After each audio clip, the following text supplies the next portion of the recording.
वर्तमान में जो लोक शिक्षण संचालनालय के आदेश के अनुसार पोर्टल पर GFMS पोर्टल पर जो टेट की जानकारी फिल करने का काम चल रहा है, उसको लेकर जो FF3 का ऑप्शन है वर्ग 3 का, उसको लेकर हमारे बहुत सारे साथी जो हैं संशय की स्थिति में हैं, भ्रमित हैं कि उन्हें FF3 सिलेक्ट करना चाहिए या नहीं। तो आज इस वीडियो में हम पूरा जानेंगे कि कौन कौन साथी हैं, कौन कौन ऐसे अभ्यर्थी हैं जो FF3 सिलेक्ट कर सकते हैं और कौन कौन ऐसे हैं जिनको FF3 सिलेक्ट नहीं करना चाहिए।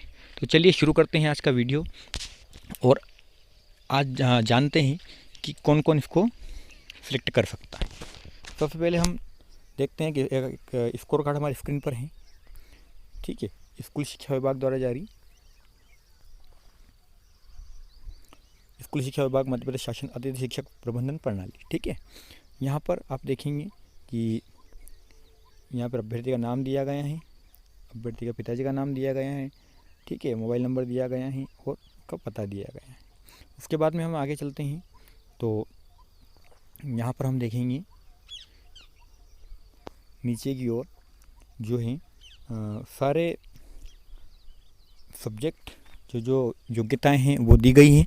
उसके बाद में हम आगे चले, थोड़ा और नीचे आते हैं जहाँ पर स्कोर दिया हुआ है।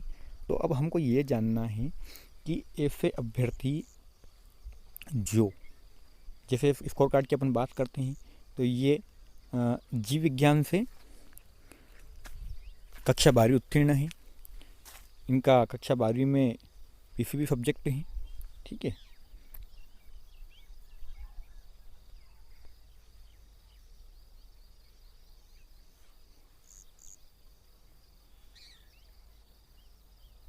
ये देखिए फिजिक्स, केमिस्ट्री और बायोलॉजी। ठीक है, फिजिक्स, केमिस्ट्री और बायो। अब फिजिक्स, केमिस्ट्री और बायो, ठीक है, जो फिजिक्स, केमिस्ट्री और बायो वाले अभ्यर्थी हैं, मतलब जिनका कक्षा 12वीं में जीव विज्ञान सब्जेक्ट रहा है, वे अभ्यर्थी बिना संकोच के FF3 लैब को सिलेक्ट कर सकते हैं। ठीक है, पहला हो गया। दूसरी अपन बात करते हैं अब और कौन इसको सिलेक्ट कर सकता है। तो इसके लिए ऐसे अभ्यर्थी जिनका कक्षा 12वीं में PCM रहा हो, मतलब फिजिक्स, केमिस्ट्री और मैथमेटिक्स जिनका सब्जेक्ट रहा हो, वे अभ्यर्थी भी FF3 को सिलेक्ट कर सकते हैं। इसका कारण मूल ये है कि जहाँ भी हायर सेकेंडरी स्कूलों में लैब के टीचर होते हैं तो वहाँ पर लैब की 3 पोस्ट होती हैं। ठीक है, हर हाई सेकेंडरी विद्यालय में लैब की 3 पोस्ट होती हैं, जिनमें 2 पोस्ट पर बायोलॉजी या जीव विज्ञान संकाय के व्यक्ति को रखा जाता है और एक पोस्ट होती है गणित वाले व्यक्ति के लिए, जिसको लैब की पोस्ट पर रखा जाता है। उसका कारण ये है कि बायो और केमिस्ट्री के प्रैक्टिकल करवाने के लिए जीव विज्ञान वाला व्यक्ति होता है, जबकि फिजिक्स का प्रैक्टिकल करवाने के लिए, जो भौतिक शास्त्र होता है उसका प्रैक्टिकल करवाने के लिए गणित वाले व्यक्ति को रखा जाता है।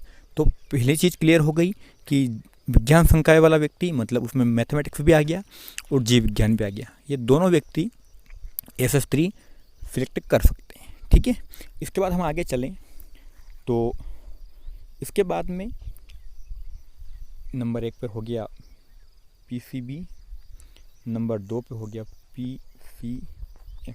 ठीक है, अब हम आगे चलते हैं नंबर 3 पर। अब 3 नंबर पर वो व्यक्ति आएगा जिसका 8 सब्जेक्ट रहा हो। अब 8 सब्जेक्ट में कौन कौन आता है? अब 8 सब्जेक्ट में भी जो 8 के अंतर्गत जिनका सब्जेक्ट भूगोल रहा हो, जियोग्राफी, ठीक है, जिनका सब्जेक्ट भूगोल हो,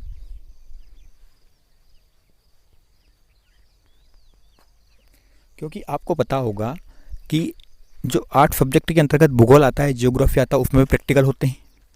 तो ऐसा व्यक्ति जिनका 8 सब्जेक्ट हैं और जिन्होंने जो 11th और 12th क्लास है वो 8 सब्जेक्ट में भूगोल के साथ पास कर रखी है और जिनके स्कोर कार्ड में FF3 का स्कोर शो हो रहा है। जैसे अपन इस स्कोर कार्ड की बात करें तो यहाँ पर देखो,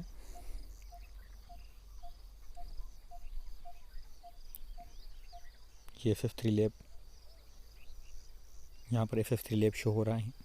ठीक है, अब SF3 लैब, जिनकी भी स्कोर कार्ड में SF3 लैब शो हो रहा है वो बिना संकोच के SF3 लैब को सिलेक्ट कर सकते हैं।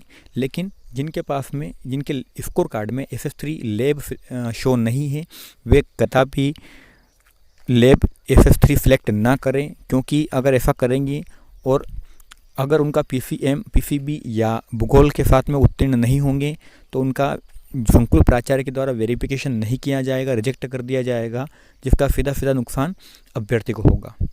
इसलिए कोई भी अतिथि शिक्षक साथी इस बात का ध्यान रखिए कि उनका हाई सेकेंडरी में, मतलब 12th क्लास में PCB हो, PCM हो या भूगोल हो या अन्य कोई ऐसा सब्जेक्ट जिसमें प्रैक्टिकल होते हो, जिनमें 12th क्लास में, 11th क्लास में प्रैक्टिकल चलते हों और उस सब्जेक्ट के साथ उन्होंने 12th क्लास पास कर रखी है, वे ही सब अभ्यर्थी, वे ही अतिथि शिक्षक साथी भाई बहन SF3 लैब को सिलेक्ट करें, अन्यथा नहीं करें, ताकि उनको किसी प्रकार की समस्या का सामना ना करना पड़े। ठीक है, अगर जानकारी अच्छी लगी हो तो हमारा चैनल अतिथि शिक्षक मध्य प्रदेश को ज़्यादा से ज़्यादा सब्सक्राइब करें, अपने साथियों में शेयर करें, ताकि उनको भी जानकारी मिल सके और वो भी भ्रमित ना हो। धन्यवाद।